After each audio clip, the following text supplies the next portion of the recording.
ये जो मेरे देश के अंदर ना ज्यादा सेकुलरवादी लोग बन के दिखाते हैं, मैं उनसे एक बात कहना चाहता हूँ भाई, अगर आपको बात करनी है ना तो दोनों पक्षों की किया करो।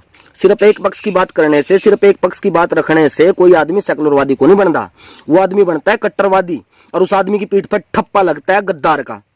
अपने देश के अंदर जो प्रकरण चल रहा है इस टाइम डासना मंदिर वाला, उसमें अपने के विधवा विलाप छेड़ रखे है इन सेकुलरवादी लोगों ने। के विधवा विलाप है कि वो तो एक बच्चा था, वो तो सिर्फ एक नाबालिग बच्चा था जो पानी पीने के लिए मंदिर के 500 मीटर अंदर घुस गया, वो तो सिर्फ एक नाबालिग बच्चा था। अरे नू बताए दो, जब ऐसे नाबालिग बच्चों ने इसी मंदिर के आसपास डॉक्टर वीएस तोमर की हत्या की थी, जब ऐसे नाबालिग बच्चे इस मंदिर के अंदर घुसकर बहु बेटियों को छेड़ते थे, जब ऐसे नाबालिग बच्चे वहां के मंत्रों के साथ पिटाई करते थे, जब ऐसे नाबालिग बच्चे वहां की मूर्तियों को खंडित करने की कोशिश करते थे, तब इनका बच्चापन कहां मर जाता था? कहां मर जाता था इनका बच्चापन? बता दो, मरता है तब बच्चे नहीं थे। अरे भाई यू सिर्फ एक अनपढ़ नाबालिग बच्चा को नहीं था, यू था एक ट्रेंड जिहादी बालक जो बड़े होकर ना जिहाद करते हैं, जो बड़े होकर गैर मुस्लिम बहु बेटियों के साथ ना लव जिहाद करते हैं, जो सिर्फ ना मौलवियों की बात सुनते हैं और मौलवियों की बात सुन के ना शैतान बन के समाज के अंदर घूमते हैं। ऐसे बच्चे हैं और आप इनको बच्चा बच्चा कर रहे हो। अरे अगर भाई रही बात पानी की, अगर मेरे को प्यास लग रही है ना, अगर मेरे को प्यास लग रही है और मेरे पास 10 मीटर की दूरी पे एक नल है और एक नल 30 मीटर की दूरी पर, एक नल 500 मीटर की दूरी पे है, तो मैं 30 मीटर भी को नहीं जाऊंगा मेरे भाई, 10 मीटर की दूरी पर जो नल है ना मैं वहीं जाकर पानी पी लूंगा अगर मैंने सच में प्यास लग रही। और अगर उन दोनों नलों को छोड़कर मैं 500 मीटर की दूरी पर जा रहा हूं तो भाई पानी पीने का तो सिर्फ बहाना है, वहां जाने का मेरा मकसद कोई और है। या बात ना अपने तो लगाएगा, चलो सीधी सी बात है यार, ठीक है। और रही बात भाई, जब वहां का मेहनत चिल्ला चिल्ला के एक बात बोल रहा है कि इस मंदिर के आसपास 95% मुस्लिम आबादी है और यहाँ पर मुसलमानों के लड़के आते थे, यहाँ बहु बेटियों को छेड़ते थे, मेहनतों के साथ मार पिटाई करते थे, इसलिए उनसे तंग आकर हमने मंदिर के बाहर एक बोर्ड लगा दिया कि यहाँ मुसलमानों का प्रवेश वर्जित है। तो उस बोर्ड को लेके भी आप बड़े सवाल उठा रहे हो कि ये चीज तो गलत कर दी, ये चीज तो बहुत गलत लिख दी। क्यों गलत लिख दी भाई? उन तक तंग हुए जाते लिखी, और क्या लिखा उन्होंने? सिर्फ एक संप्रदाय के लिए लिखा उन्होंने, ये चीज तो लिखी है यहाँ पे गैर हिंदुओं का प्रवेश वर्जित है, उन्होंने सिर्फ मुसलमानों का लिखा ना, और वो भी क्यों लिखा है उन तक तंग है। लेकिन एक मोटी सी बात यह है मेरे भाई, सबसे महत्वपूर्ण बात यह है कि मुसलमानों का एक पवित्र शहर है मक्का मदीना, वहां पे बड़े बड़े बोर्डों पर लिख रहा कि यहाँ पे ना गैर मुस्लिमों की एंट्री वर्जित है, गैर मुस्लिमों की। और गैर मुस्लिम कितने धर्मों के लोग आवे आप सोच लो, यहाँ तो सिर्फ एक मुसलमान के लिए लिखा है इस मंदिर पे, गैर मुस्लिमों में कितने धर्मों के लोग आवे, सबकी एंट्री बंद है।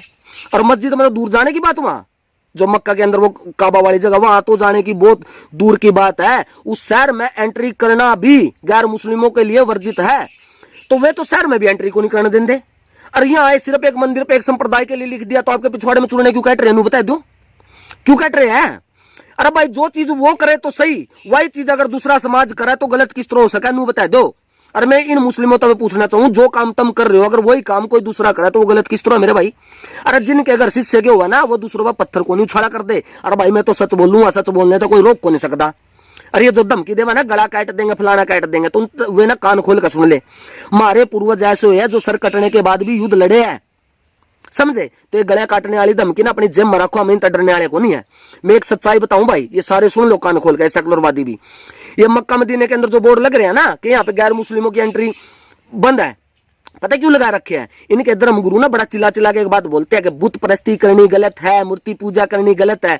लेकिन जब ये हज यात्रा वहां मक्का के अंदर जावा ना, वहां एक जगह है काबा, मक्का के अंदर मस्जिद के अंदर वहां पे एक जगह है काबा जो पत्थर और चदरों की बन रही है, 4 कोणों वाली। उसके ना सारे मुसलमान चक्कर काटता है, फिर उसकी परिक्रमा करा है। और पता परिक्रमा करके क्या सोचते हैं कि हमारे सारे गुनाह हो गए माफ, हमारा जन्नत का खुल गया दरवाजा। तो अब इनसे एक बात पूछूं मैं, पत्थर की परिक्रमा काटना बुत परस्ती नहीं है क्या? एक पत्थर की परिक्रमा काटने के बाद आदमी के गुनाह कैसे माफ हो सका? या बुत परस्ती नहीं है क्या? नूबता रिश्ता बड़ी बुत परस्ती क्यों होगी? अरे हम बुत परस्ती करा, मूर्ति पूजा करा तो हम तो खुल का कर रहे हैं, हम इसका विरोध थोड़ा ना कर रहे। लेकिन तुम तो इस चीज का विरोध भी करो और यू ही काम तुम करो। अरे जिस चीज का आदमी विरोध कर रहा है अगर वही काम कर रहा है तो उसका बड़ा काफिर कौन हो सका इस धरती पर? नू बता दो उसका बड़ा कोई काफिर। और उसका थोड़ी दूरी पे एक दीवार, उसमें पत्थर मारा है, पत्थर पर पत्थर मारने से ये सोचते हैं कि शैतान को चोट लग रही है, शैतान को अब चोट पहुंचा रहे हैं। अरे पत्थर पे पत्थर मारने से शैतान का क्या घंटा उखड़ने वाला कुछ है? मुझे बता दो जगह कुछ, या बुत परस्ती नहीं है कि या सच्चाई है मेरे भाई? इस बात को मानो। और सीधी सी बात में मुस्लिम को भी एक बात कहना चाहता हूं, अगर जो काम आप करते हो ना अगर वही काम दूसरा करे तो फिर भाई ना उसका विरोध ना किया करो, या तो अपने कानून नियम बदलो, ठीक है, तभी दूसरों को कहना, समझ गए? और अब मैं एक बात बता दूं भाई, ये जो सेकुलरवादी लोग है ये भी कान खोल कर सुन लो। अगर आने वाले टाइम में भी हमारे मंदिरों में, हमारे गांव के मंदिरों में या हमारे शहर के मंदिरों में कोई भी मुस्लिम घुस के ऐसी हरकत करेगा, वो बेटियों को छेड़ेगा, वहां के मेहनतों के साथ लड़ाई करेगा, तो भाई वहां पे भी हम ऐसे बोर्ड लगाएंगे, कोई नहीं रोक सकता, लगावेंगे, सीधी सी बात है।